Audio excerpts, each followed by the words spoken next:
Today I'm at one of the golf courses, and there seemed to be some bunch of water here in this one area.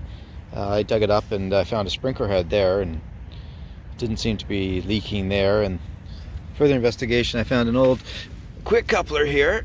Looks like it's been buried for years. Pretty old by the looks of it. Still nothing bubbling directly there.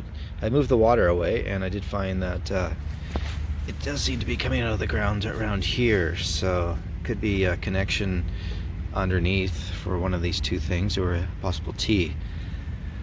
So I'm pretty much gonna have to dig this sucker up and get down to the pipe, see what's what. So now that I've dug it up, you can see how much water is actually flowing out of there. So that little bit of dribble on the top here is actually a huge leak. Something broke down there. I felt around and can feel some PVC, so not sure what it is exactly. Gonna have to get this water shut off and dig this out, get it fixed up. So got it all dug up and the water off, and found the leak. So the leak is actually coming from the reducer bushing right there, right where the reducer bushing. So it goes from 3" to 2". It seems to have failed in the bushing itself. So looks like it's gonna be a pretty big repair. A 3" T in off, so we're gonna have to cut that T off and rebuild it. Luckily, whoever put this in actually left some pipe between the 3" and the 2". So I will be able to cut it at the bushing itself and adapt onto that, rather than having to replace all the rest of this. Fortunately, it actually is the last sprinkler head here, so it does actually end here. So there's an old quick coupler there, so if I needed to, I wouldn't be that difficult to rebuild this. The more difficult will be to excavate this area and basically extend the 3" back to where that T originally was and put it all back together. So I got a pretty big job ahead of me here. Better get at it. So I got most of it exposed. Gotta get rid of that quick coupler and head, so I cut a slice so I could drain it. You see, out of the failed reducer bushing, no water comes out anymore because it does hold some pressure.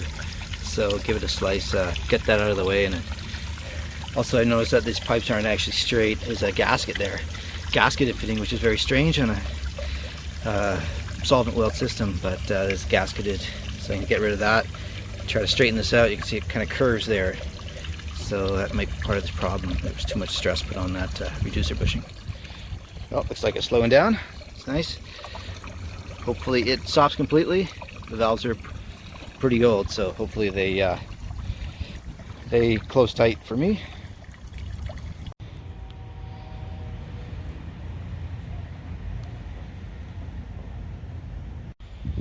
So all the hard work has been done now. I got it basically prepped. Not really prepped, but everything's cut out. Gonna put repair coupling in and a T, and I guess hook that stuff back up there. It's hard to say why this bushing actually failed. You can see the glue joints are really well done, primed properly, and everything's been wiped clean, and it was leaking from right where that bushing goes in there. So the only thing I see is like a little nick in there, but that might have been from my shovel. Other than that, I think it's just longevity, where I think the system's coming up to 25 years, maybe 20 to 25 years, probably closer on the 25. And really have to question the longevity of the gray glue. I think it's a 7-Eleven Weld-On brand, but I think that's just what you can expect. The lifespan on the pipe is basically forever. Well, let's give it 50 plus years, but the weak link is the glue joint, and even when it's done well, it will eventually wear out with the water running through. The golf course here is it's just seasonal, so we're just about ready to shut the system off. It's end of September, so it's off half the year, so hard to say. Okay, so I'm all set to glue this thing up. I got my expansion coupling here and my T, and not familiar with how these work. Is basically it's like a telescope. So what's going to happen is that's gonna go there, and then that can expand onto there. But first I put the T on. So the T goes on first, and then I'm gonna glue this end into here, and then this way I can grab this end and I can twist it onto there. To give you enough room and space there with it closed that you can get your glue and primer on.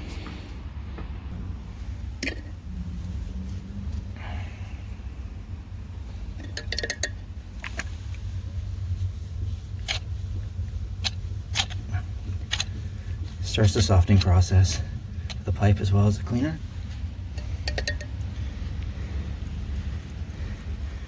I go around about 10 times.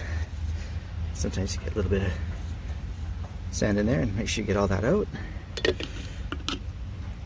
like to do my pipe end first with my dauber. Try not to get too much grit in there. Sometimes you get a little bit, might be okay, but ideally you get none in there, of course.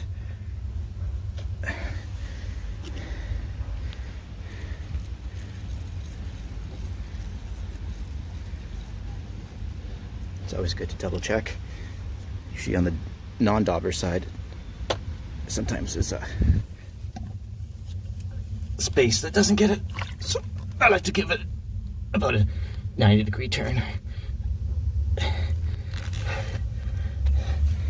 So if you're not sure,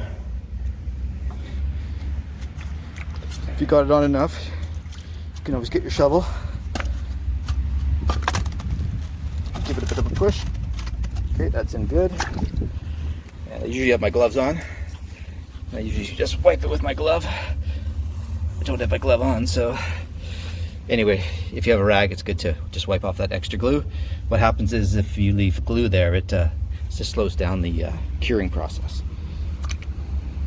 So with the expansion coupling, you can see that the space we have in there. So when that goes in, I'm just going to dry fit it in. You can glue it in, and it's a little crooked, so I'm going to try to straighten that on the way. So you glue that in first, and then once it just dries enough, probably 1 minute, you can pull on the other side and glue that up. Let's get this prepared.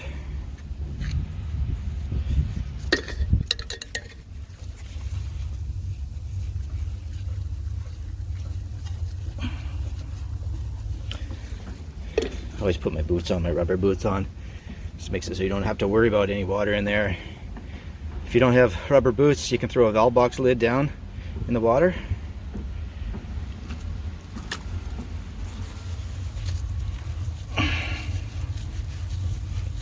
Looks pretty good. Round and round, 10 times.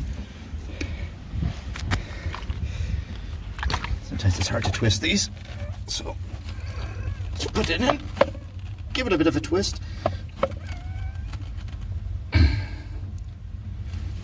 Just clean it off.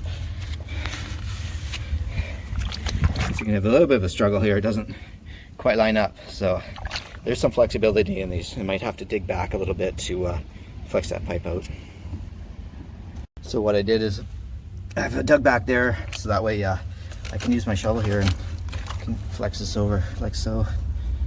It'll make it a lot easier to put that together. So you don't have to dig it all the way around the pipe, but you know, if you dig just on the one side, definitely makes it easier. Nice thing about these slip fixes or expansion couplings is you can actually turn it, so when you're putting your glue and primer on, if you're not sure if you got it on the top here, because that's usually a problem, is that your dauber actually doesn't make proper contact, is you can actually turn these in that way. You can make sure you have enough glue and primer on. I've already got primer on that one. Let's see if I can do this one-handed. Probably have to put the camera down here. It's always good to go around and around, but if you can't, you just have to daub it on. This last one, I always prefer to have a little bit more glue than not enough glue. I've never had one fail, but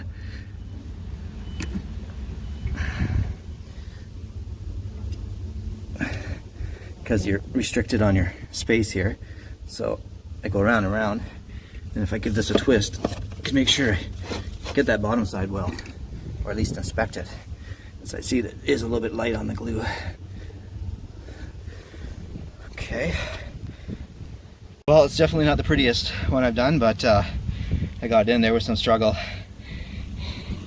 Let's glue the quick coupler and the sprinkler back on. Okay, so I actually added on a coupling in a little section of 2-inch pipe there. That way, if there's an issue with this T and bushing because it's original, there'll be some meat left once I glue it onto the T here. In case this fails, you'll be able to cut it here and you're still going to have a gluable section. Otherwise, if this T fails here, we will have to replace this whole thing again, which is something I don't want to do again. I'm doing this by myself, but this really is a 2-person job, so I don't recommend doing it on your own. Okay, pretty much got it done. So you see that's that extra little piece I put in there, so in case something fails there, you got a little bit of a pipe still, so you can cut that off. And wired that valve, or that head back in place, and pretty much done here. So I would say it was a bit of a struggle, especially with this weird angle. Everything else went pretty good. It's a pretty difficult job. You need quite a bit of muscle power, and you see by the pile of dirt, it does take quite a bit of digging. So hopefully I helped you, and good luck on your next project or job. See you soon.